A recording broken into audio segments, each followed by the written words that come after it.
Hoffwn i ddiolch yn fawr i'r rhedwyr a rhoddwyr am yr ymchwil maen nhw wedi ei hariannu ac rydyn ni wedi gallu ei chynnal dros y flwyddyn a hanner diwetha. Byddwn ni'n dweud bod ein ffocws ar y dechrau ar y cyfryngau cymdeithasol, iechyd meddwl a hunanladdiad a hunan-niwed. A rydyn ni'n gallu defnyddio data sy'n unigryw i Gymru.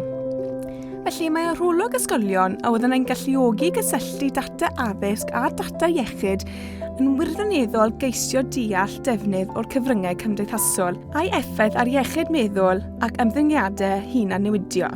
Gwnaethon ni ganfod bod unigrwydd a phoblemau iechyd meddwl sydd eisoes yn bodoli wir yn effeithio ar sut mae pobl ifanc yn defnyddio'r cyfryngau cymdeithasol. O gynlyniad i'r cyllid rydyn ni wedi dderbyn, gallwn wneud ymchwil sydd wir yn astudiad cwestiynau mawr ein hoes. Rydyn ni'n gwybod bod tuddiadau gorbryder, iselder a hunan-niwedio mewn pobl ifanc wedi bod yn cynyddu.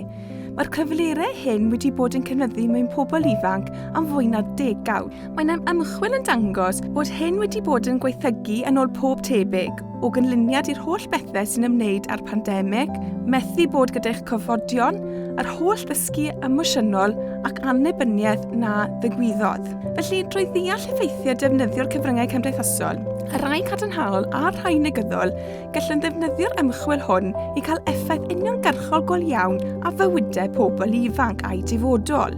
Ac rydyn ni wedi datblygu rhai o perthnasoedd ac ymarferwyr a llunwyr polisi roedden ni'n gallu eu creu. Diolch yn fawr iawn.